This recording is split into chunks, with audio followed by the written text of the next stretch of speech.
नमस्कार दोस्तों, आप सभी का हमारे भक्ति एंड फन वीडियो चैनल में स्वागत है। आज मैं आप लोग को गणेश जी की कहानियाँ सुनाने जा रही हूँ, तो चलिए भक्तों श्रवण करते हैं। पहली कहानी। गणेश जी की कहानी। एक ब्राह्मणी थे।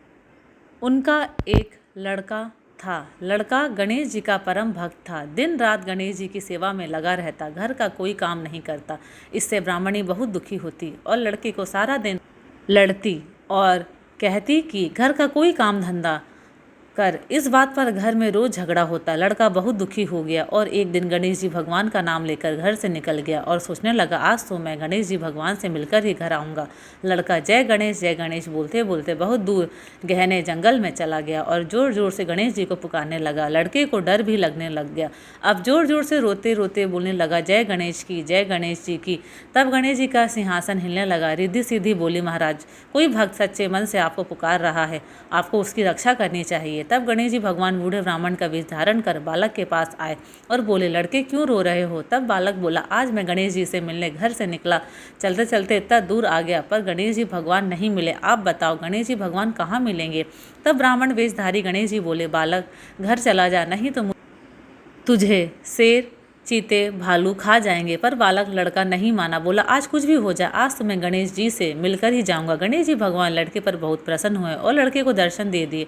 लड़का गणेश जी को देखकर बहुत खुश हो गया। तब गणेश जी बोले, लड़के मांगना चाहे सो तू मांग ले, मैं तुझे सब दे दूंगा। तब लड़के ने थोड़ा विचार किया और बोला, घोड़ा और लगाम मांगू, पुंचो गजराज मांगू, महल माल्या मांगू, पुरुषन वाली ऐसी मांगू जैसे फूल गुलाब को। गणेश जी भगवान ने तथास्तु कहा और अंतर्ध्यान हो गए।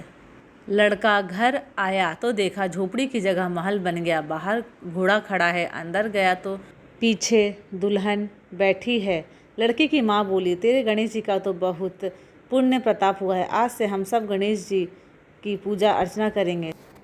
अब चलिए भक्तों गणेश जी की दूसरी कहानी श्रवण करते हैं। गणेश जी की छोटी सी कहानी। एक बहुत गरीब अंधी बूढ़ी माई थी। उनका एक छोटा सा परिवार था जिसमें उसका बेटा और बहू थी। बूढ़ी माई की भगवान श्री गणेश में बहुत श्रद्धा थी। वह हमेशा गणेश जी की पूजा करती थी। तो एक रोज़ गणेश जी ने कहा कि बुढ़िया माई कुछ मांग, मैं तेरी पूजा भक्ति से खुश हूँ। बुढ़िया माई ने कहा, मुझे तो मांगना नहीं आता। तो गणेश जी ने कहा, अपने बेटे बहू से पूछ, मैं कल फिर आऊँगा, अपने बेटे बहू से पूछ कर बताती हूँ। तो वह अपने बेटे से बोली, आज मुझे प्रभु विनायक बाबा ने स्वयं दर्शन दिए और उनसे वर मांगने को कहा है। मुझे तो पता नहीं क्या मांगना चाहिए, तो तुम दोनों ही कुछ सोच समझ कर बताओ क्या मांगना चाहिए। वो कल फिर आएंगे। बेटे ने कहा कि माँ धन दौलत मांग ले। और फिर अपनी बहू से पूछा तो वह बोली कि सासू जी, हमारी शादी को काफ़ी समय भी हो गया है और आपको पोता भी चाहिए, तो क्यों ना पोता ही मांग लो। तो बुढ़िया माई ने सोचा कि यह दोनों तो अपने मतलब की चीज़ मांग रहे हैं। सोचा मेरी प्यारी सहेली से पूछती हूँ कि वो सही ही सलाह देगी। पड़ोसन से जाकर कहा कि मुझे विनायक जी ने कहा है कि कुछ मांग।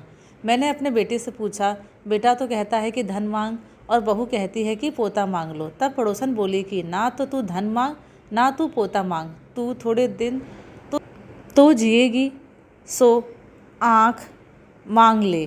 तो उसने पड़ोसन की बात नहीं मानी। सरल सी बुढ़िया माई घर पर जाकर सोचने लगी कि ऐसा क्या वरदान लिया जाए कि बेटा बहू भी खुश हो जाए या मेरे मतलब की बात भी हो जाए। अगले दिन गणेश जी आए और बोले कि बुढ़िया माई आज कुछ मांग ले।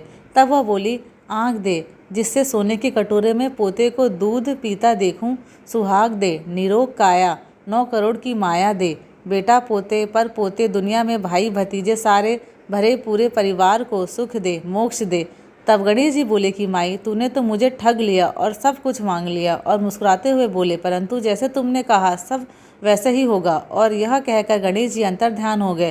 बुढ़िया माई के उसी प्रकार सब कुछ हो गया। अब चलिए भक्तों गणेश जी की तीसरी कहानी श्रवण करते हैं। जब महर्षि वेद व्यास महाभारत लिखने के लिए बैठे तो उन्हें एक ऐसे व्यक्ति की जरूरत थी जो उनके मुख से निकले हुए महाभारत की कहानी को लिखे। इससे कार्य के लिए उन्होंने श्री गणेश जी को चुना।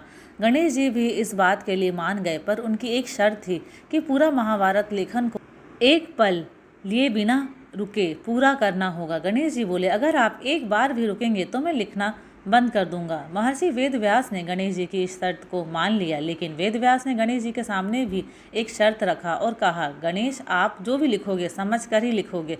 गणेश जी भी उनकी शर्त मान गए। दोनों महाभारत के महाकाव्य को लिखने के लिए बैठ गए। वेदव्यास जी महाकाव्य को अपने मुंह से बोलने लगे और गणेश जी समझ समझकर जल्दी जल्दी लिखने लगे। कुछ देर लिखने के बाद अचानक से गणेश जी का कलम टूट गया। कलम महर्षि के बोलने की तेजी को संभाल ना सका। गणेश जी समझ गए कि उन्हें थोड़ा सा गर्व हो गया था और उन्होंने महर्षि की शक्ति और ज्ञान को ना समझा। उसके बाद उन्होंने धीरे से अपने एक दांत को तोड़ दिया और स्याही में डुबाकर दोबारा महाभारत की कथा लिखने लगे। जब भी वेदव्यास को थकान महसूस होता वे एक मुश्किल सा छंद बोलते, जिसको समझने और लिखने के लिए गणेश जी को ज़्यादा समय लग जाता था और महर्षि को आराम करने का समय भी मिल जाता था। महर्षि वेदव्यास जी और गणेश जी को महाभारत लिखने में 3 वर्ष लग गए। वैसे तो कहा जाता है कि महाभारत के कुछ छंद घूम गए हैं, परंतु आज भी इस कविता में 1 लाख छंद है। धन्यवाद। आशा करती हूँ कि आपको मेरे वीडियोस पसंद आते हैं। अगर आपको मेरे वीडियोस पसंद आते हैं तो प्लीज़ लाइक, शेयर और सब्सक्राइब ज़रूर करें।